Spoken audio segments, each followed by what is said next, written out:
ಆತ್ಮೀಯ ಕೇಳುಗರಿಗೆ ನಿಮ್ಮ ರಮಾಶ್ರೀ ನಾಡಿಗೇರ್ ಮಾಡುವ ನಮಸ್ಕಾರಗಳು. ನೀವೀಗ ಸೀತೆಯೋ ಶಾಕುಂತಲೆಯೋ ಕಾದಂಬರಿಯ 10ನೇ ಅಧ್ಯಾಯವನ್ನ ಕೇಳ್ತಾ ಇದ್ದೀರಾ.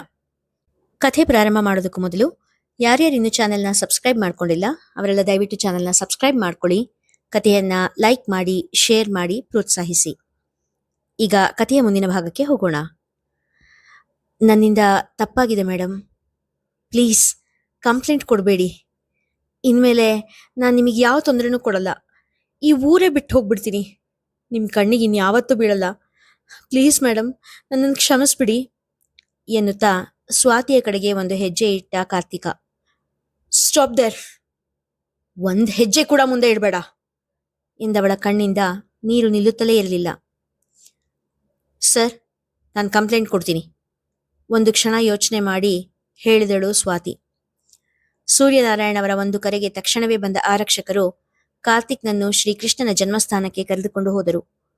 ಹೋಗುವ ಮೊದಲು ಸ್ವಾತಿಯ ಕಡೆ ತಿರುಗಿ, ಮೇಡಮ್, ಬೆಳಿಗ್ಗೆ ಒಂದ್ಸರ್ತಿ ಪೊಲೀಸ್ ಸ್ಟೇಷನಿಗೆ ಬಂದು ನಿಮ್ಮ ಸ್ಟೇಟ್ಮೆಂಟ್ ಕೊಟ್ಬಿಡಿ. ಸರ್, ನೀವು ಕೂಡ ಬರಬೇಕಾಗತ್ತೆ ಎಂದು ಸೂರ್ಯನಾರಾಯಣ್ ಅವರ ಕಡೆ ತಿರುಗಿ ಹೇಳಿ ಅಲ್ಲಿಂದ ಹೊರಟರು. ಸ್ವಾತಿಯ ದುಃಖ ಸ್ವಲ್ಪ ಮಟ್ಟಿಗೆ ಹಿಡಿತಕ್ಕೆ ಬಂದಿತ್ತು. ವತ್ಸಲ ಅವರ ಕಡೆ ತಿರುಗಿ, ನೀವು ಬರ್ದೇ ಇದ್ದಿದ್ರೆ ನನ್ನ ಗತಿ ಏನಾಗ್ತಾ ಇತ್ತೋ ಏನೋ ಮೇಡಮ್. ಥ್ಯಾಂಕ್ಸ್ ಅನ್ನೋ ಪದ ತುಂಬ ಚಿಕ್ಕದು. ನಿಮಗೆ ಹೇಗೆ ಧನ್ಯವಾದ ಹೇಳಬೇಕೋ ನನಗೆ ಗೊತ್ತಾಗ್ತಾ ಇಲ್ಲ ಎಂದಳು ಕೈ ಮುಗಿಯುತ್ತಾ. ನೀನು ನಮ್ಮ ಪ್ಯೂನ್ ಪಾಪಣ್ಣಂಗೆ ಥ್ಯಾಂಕ್ಸ್ ಹೇಳಬೇಕು ಕಣಮ್ಮ, ಅವನೇ ನಮಗೆ ಫೋನ್ ಮಾಡಿದ್ದು ಎಂದರು ಸೂರ್ಯನಾರಾಯಣ್. ಇಡೀ ಆಫೀಸ್ನಾಗೆ ಈ ಹೆಣ್ಮಗ ಬಿಟ್ಟು ಬೇರೆ ಇನ್ಯಾರೂ ಇರಲಿಲ್ಲ. ಸುಮ್ಮನೆ ನೆಪ ಹೇಳಿ ನನ್ನ ಕೂಡ ಹೊರಗಡೆ ಕಳಿಸಿದ್ರು. ಅದಕ್ಕೆ ಯಾಕೋ ಅನುಮಾನ ಆಯಿತು.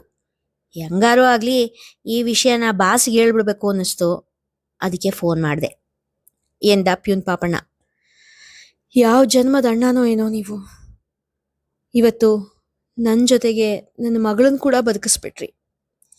ಮುಂದೆ ಏನೂ ಹೇಳಲು ಆಗದಂತೆ ಗಂಟಲು ಬಿಗಿದಾಗ ಕೈ ಮುಗಿದಳು.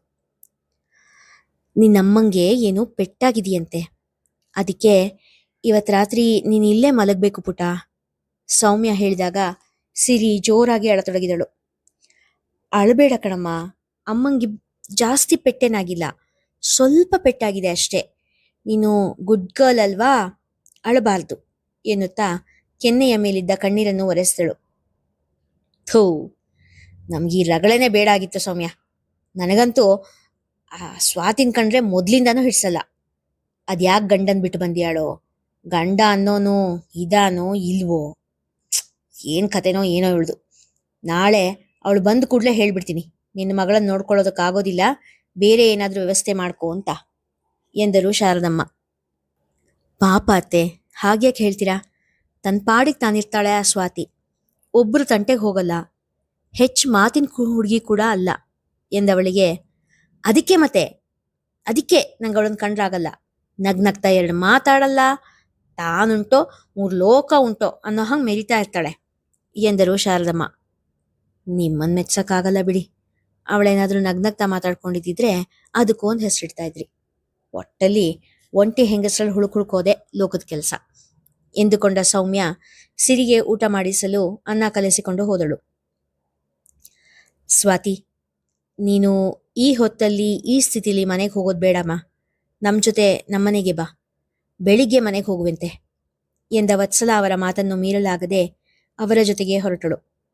ದಾರಿಯಲ್ಲಿ ಹೋಗುತ್ತಾ ಸೌಮ್ಯಳ ಮೊಬೈಲ್ಗೆ ಕರೆ ಮಾಡಿ, ಸಿರಿ ಪುಟ್ಟಿ, ಅಮ್ಮಂಗೆ ಒಂಚೂರು ಹಬ್ಬು ಆಗಿದೆ ಕಂದ, ಇವತ್ತು ನೀನು ಸೌಮ್ಯ ಆಂಟಿ ಮನೆಯಲ್ಲೇ ಇರಬೇಕು ಆಯ್ತಾ ಎಂದಾಗ ಸಿರಿ ಕುಸು ಕುಸು ಅಳುವುದನ್ನು ಕೇಳಿ, ಚಿನ್ನು ಮರಿ, ನನ್ನ ಮುದ್ದು ಮಗು ಅಲ್ವಮ್ಮ ನೀನು, ರಗಳೆ ಮಾಡದೆ ಊಟ ಮಾಡಿ ಮಲ್ಕೊಂಡ್ಬಿಡು, ನೀನು ಕಣ್ ಬಿಡೋಷ್ಟರಲ್ಲಿ ನಾನು ಮನೇಲಿ ಇರ್ತೀನಿ ಆಯ್ತಾ. ನೀನು ಹತ್ರ ಹಠ ಮಾಡಿದ್ರೆ ಆಂಟಿಗೆ ತೊಂದರೆ ಆಗುತ್ತೆ ಬಂಗಾರ, ಬೇಗ ಊಟ ಮಾಡಿ ಮಲ್ಕೊಂಡ್ಬಿಡು ಕಂದ ಎಂದಳು. ಓಕೆಮ್ಮ, ಆದರೆ ಬೆಳಿಗ್ಗೆ ನೀನು ಬೇಗ ಬರಬೇಕು ಬಿಕ್ಕುತ್ತಲೇ ಹೇಳಿದಳು ಸಿರಿ. ನೀವೇನು ಯೋಚನೆ ಮಾಡಬೇಡಿ ಸ್ವಾತಿ, ಸಿರಿನಾ ನಾನು ನಡ್ಕೊಳ್ತೀನಿ ಎಂದು ಧೈರ್ಯ ಹೇಳಿದ ಸೌಮ್ಯಾಳಿಗೆ ಮನದುಂಬಿ ಧನ್ಯವಾದ ಹೇಳಿದಳು ಸ್ವಾತಿ. ಸ್ವಾತಿ, ಮೊದಲು ಬಿಸಿ ನೀರಲ್ಲಿ ಸ್ನಾನ ಮಾಡ್ಕೊಂಡು ಬಾಮ್ಮ ಎನ್ನುತ್ತಾ ವತ್ಸಲ ಅವರು ತಮ್ಮ ಮಗಳದ್ದೇ ಒಂದು ಜೊತೆ ಬಟ್ಟೆ ಕೊಟ್ಟು ತಮ್ಮ ಕೋಣೆಗೆ ಹೋದರು. ಅವಳನ್ನ ನಮ್ಮನೆಗೆ ಯಾಕೆ ಕರ್ಕೊಂಡು ಬರಕ್ ಹೋದೆ? ಕೋಪದಲ್ಲಿ ಕೇಳಿದರು ಸೂರ್ಯನಾರಾಯಣ. ಯಾಕ್ರಿ, ಯಾಕೆ ಹೀಗೆ ಹೇಳ್ತೀರಾ? ಪಾಪ, ನೀವೇ ಅವಳ ಸ್ಥಿತಿ ನೋಡಿದ್ರಿ ಅಲ್ವಾ? ಬಹುಶಃ ಅವಳ ಮನೇಲಿ ಕೂಡ ಯಾರೂ ಇಲ್ಲ ಅನ್ಸುತ್ತೆ. ಈ ಸ್ಥಿತಿಲಿ ಅವಳು ಒಬ್ಳೇ ಇದ್ದು ಏನಾದರೂ ಹೆಚ್ಚು ಕಡಿಮೆ ಮಾಡ್ಕೊಂಡ್ರೆ ಅಂತ ಅನ್ನಿಸ್ತು. ಅದಕ್ಕೆ ಅದೇ ಅದೇನಂತಂದ್ರೆ ಅವಳು ತನ್ನವ್ರನ್ನೆಲ್ಲ ಬಿಟ್ಟು ಯಾಕಿದಾಳೆ ಒಬ್ಳೇನೆ? ಮಗು ಇದೆ ಅಂತಾಳೆ. ಗಂಡದ ಬಗ್ಗೆ ಒಂದೂ ಮಾತಿಲ್ಲ. ಹೋಗ್ಲಿ, ಅಪ್ಪ ಅಮ್ಮನಾದ್ರೂ ಜೊತೆಗಿರ್ಬೇಕಲ್ಲ. ಎಲ್ರೂ ಅವಳನ್ನ ದೂರ ಮಾಡಿದಾರೆ ಅಂದ್ರೆ ಏನರ್ಥ? ಇವಳದೇ ಏನೋ ತಪ್ಪಿದೆ ಅಂತ ತಾನೆ?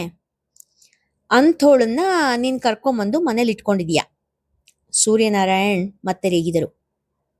ಪಾಪರಿ, ಹಿಂದೆ ಮುಂದೆ ಗೊತ್ತಿಲ್ಲದೆ ಒಂದ್ ಹೆಣ್ಣಿನ ಬಗ್ಗೆ ಹೀಗೆಲ್ಲ ಮಾತಾಡೋದು ಸರಿಯಲ್ಲ.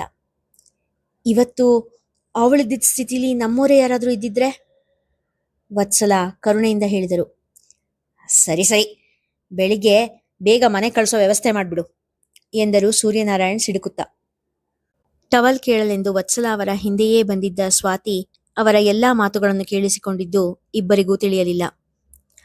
ಬಾತ್ರೂಮಿನಲ್ಲಿ ಶವರ್ ತಿರುಗಿಸಿ ನಿಂತ ಸ್ವಾತಿಯ ಕಣ್ಣಿನಿಂದಲೂ ನೀರು ಧಾರೆಯಾಗಿ ಹರಿಯುತ್ತಿತ್ತು. ಜಗತ್ತೆಲ್ಲ ತನ್ನನ್ನು ನೋಡಿ ಅಪಹಾಸ್ಯ ಮಾಡಿ ನಗುವಂತೆನಿಸುತ್ತಿತ್ತು ಸ್ವಾತಿಗೆ. ಕಾರ್ತಿಕ್ ಅವಳ ದೇಹದ ಮೇಲೆ ಪ್ರಹಾರ ನಡೆಸಿದ್ದರೆ ಲೋಕದ ಜನ ಅವಳ ಮನಸ್ಸಿನ ಮೇಲೆ ಪ್ರಹಾರ ನಡೆಸಿದ್ದರು. ಕಾರ್ತಿಕ್ ಅವಳ ಮೇಲೆ ನಡೆಸಿದ ಅತ್ಯಾಚಾರ ಪ್ರಯತ್ನ ನೆನೆದು ಎಷ್ಟು ದುಃಖವಾಗುತ್ತಿತ್ತೋ ಅಷ್ಟೇ ದುಃಖ ಅವಳಿಗೆ ಸೂರ್ಯನಾರಾಯಣವರ ಮಾತಿನಿಂದಲೂ ಆದ ಹಾಗಿತ್ತು. ಹರಿಯುತ್ತಿರುವ ಶವರ್ ಕೆಳಗೆ ಸುರಿಯುತ್ತಿರುವ ಕಣ್ಣೀರಿನೊಂದಿಗೆ ಎಷ್ಟು ಹೊತ್ತು ನಿಂತಿದ್ದಳೋ ದೇವರೇ ಬಲ್ಲ. ಬಾಗಿಲ ಮೇಲೆ ಟಕ್ ಟಕ್ ಎಂದು ಬಡಿದ ಸದ್ದಾದಾಗ ಇಹಕ್ಕೆ ಮರಳಿದಳು. ಸ್ವಾತಿ, ಸ್ವಾತಿ ಎಂದು ವತ್ಸಲ ಅವರು ಕರೆದಾಗ ಕಣ್ಣೀರು ಒರೆಸಿಕೊಂಡು ಬಂದೆಮ್ಮ ಎಂದು ಬೇಗ ಬೇಗ ಸ್ನಾನ ಮುಗಿಸಿ ಹೊರಬಂದಳು. ಇಷ್ಟೊತ್ತಿಯಾಕಮ್ಮ ನೀರಲ್ಲಿದ್ದೆ? ಶೀತ ಆಗುತ್ತಲ್ವಾ ಎನ್ನುತ್ತಾ ಟವಲ್ ತೆಗೆದುಕೊಂಡು ಅವಳ ಕೂದಲನ್ನು ಒರೆಸತೊಡಗಿದರು. ಅದೇಕೋ ಅವಳನ್ನು ಕಂಡರೆ ಅವರ ಅಂತಃಕರಣ ಮಿಡಿಯುತ್ತಲಿತ್ತು. ಕೆಲಸದವಳು ಅರಿಸಿನ ಹಾಕಿದ ಹಾಲನ್ನು ತಂದುಕೊಟ್ಟಾಗ, ಈ ಹಾಲು ಕುಡಿದ್ಬಿಡು ಸ್ವಾತಿ, ಅರಿಸಿನ ಹಾಕಿರೋ ಹಾಲು ಕುಡಿದ್ರೆ ರಾತ್ರಿ ಒಳ್ಳೆ ನಿದ್ದೆ ಬರುತ್ತೆ ಎಂದರು. ಪ್ಲೀಸ್ ಮೇಡಮ್, ನನಗೆ ಏನು ತಗೊಳ್ಳೋ ಮನಸ್ಸಿಲ್ಲ, ದಯವಿಟ್ಟು ತಪ್ಪು ತಿಳ್ಕೊಬೇಡಿ, ನಂಗೆ ಈಗಲೇ ಮನೆಗೆ ಹೋಗಬೇಕು ಅನ್ನಿಸ್ತಿದೆ ಎಂದಳು ಕಣ್ಣ ತುಂಬ ನೀರು ತುಂಬಿಕೊಂಡು. ಸ್ವಾತಿಯನ್ನು ಲಘುವಾಗಿ ಅಪ್ಪಿದರು ವತ್ಸಲ. ಇವತ್ತು ಒಂದು ರಾತ್ರಿ ಇಲ್ಲಿದ್ದು ಬಿಡಮ್ಮ, ಬೆಳಕು ಹರಿತಿದ್ದ ಹಾಗೇನೆ ಹೊರಟು ಬಿಡು, ನಾನು ತಡೆಯಲ್ಲ ಎಂದರು. ಅವರ ದನಿಯಲ್ಲಿ ಸೂಸುತ್ತಿದ್ದ ಮಮತೆಯ ಮೋಡಿಗೆ ಒಳಗಾದವಳಂತೆ ಸರಿ ಎಂದು ತಲೆ ಆಡಿಸಿದಳು ಸ್ವಾತಿ. ಅವಳು ಹಾಲು ಕುಡಿದು ಮುಗಿಸುವವರೆಗೂ ಅವಳ ಜೊತೆಗೇ ಇದ್ದ ವತ್ಸಲ, ಇವತ್ತು ನಾನು ಇಲ್ಲೇ ನಿನ್ನ ಜೊತೆಗೆ ಮಲ್ಕೊಂಡ್ಬಿಡ್ತೀನಿ ಎಂದಾಗ, ಹೆದರ್ಕೋಬೇಡಿ ಮೇಡಮ್, ನಾನು ನನ್ನ ಜೀವಕ್ಕೆ ಏನು ಮಾಡ್ಕೊಳ್ಳಲ್ಲ. ಮನೇಲಿ ನನ್ನ ಮಗಳು ನನಗೋಸ್ಕರ ಕಾಯ್ತಾ ಇದ್ದಾಳೆ ಅನ್ನೋದು ನನಗೆ ನೆನಪಿದೆ ಎಂದಳು. ಮಮತೆಯಿಂದ ಅವಳ ಕೆನ್ನೆ ಸವರಿದ ವತ್ಸಲ, ಕೆಟ್ಟ ಘಟನೆಗಳನ್ನ ಮರೆತು ಮುಂದೆ ಸಾಗಲೇಬೇಕು. ಇವತ್ತು ನಡೆದ ಘಟನೆ ಮರೆತು ಬಿಡು ಅಂತ ಹೇಳೋದು ಸುಲಭ, ಆದರೆ ಮರೆಯೋದು ಕಷ್ಟ ಅಂತ ನನಗೆ ಗೊತ್ತು.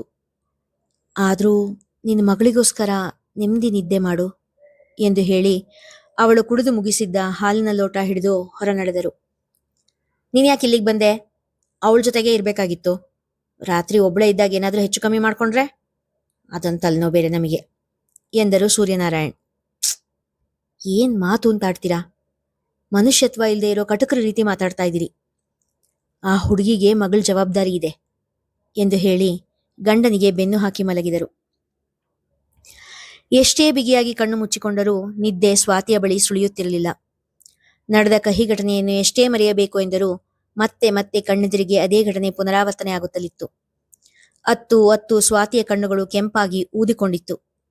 ಬೆಳಗಾಗುವುದನ್ನೇ ಕಾಯುತ್ತಿತ್ತು ಆ ಜೀವ. ಪೂರ್ವ ದಿಕ್ಕು ತುಸುವೇ ಕೆಂಪಾಗುತ್ತಿದ್ದಂತೆ ಅಲ್ಲಿಂದ ಹೊರಟು ನಿಂತಳು ಸ್ವಾತಿ. ಬರ್ತೀನಿ ಸರ್, ನಿಮ್ಮ ಉಪಕಾರನ ಈ ಜನ್ಮ ಇರೋವರೆಗೂ ಮರೆಯಲ್ಲ ಎಂದು ಹೇಳಿ ಸೂರ್ಯನಾರಾಯಣವರ ಕಾಲಿಗೆ ನಮಸ್ಕರಿಸಿದಳು.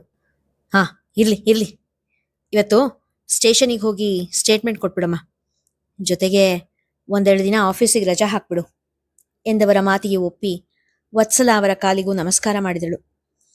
ಮನೆಗೆ ಹೊರಟಿಯಮ್ಮ, ಹೋಗ್ಬಾ ಎಂದು ಕುಂಕುಮ ಕೊಟ್ಟು ತಮ್ಮ ಡ್ರೈವರ್ ಜೊತೆ ಕಳಿಸಿದರು ವತ್ಸಲ.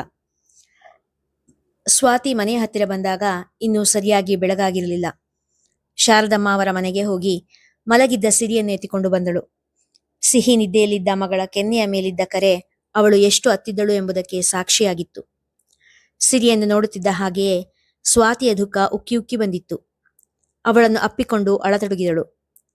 ನಿದ್ದೆಗಣ್ಣಿನಲ್ಲಿದ್ದ ಸಿರಿ ಕಣ್ಣು ಬಿಟ್ಟು ನೋಡಿ, ಅಮ್ಮ ಬಂದ್ಬಿಟ್ಯಾ ಎಂದು ಹೇಳಿ ಅವಳ ಕೊರಳಿಗೆ ಎರಡೂ ಕೈ ಸೇರಿಸಿ ಜೋತು ಬಿದ್ದಳು.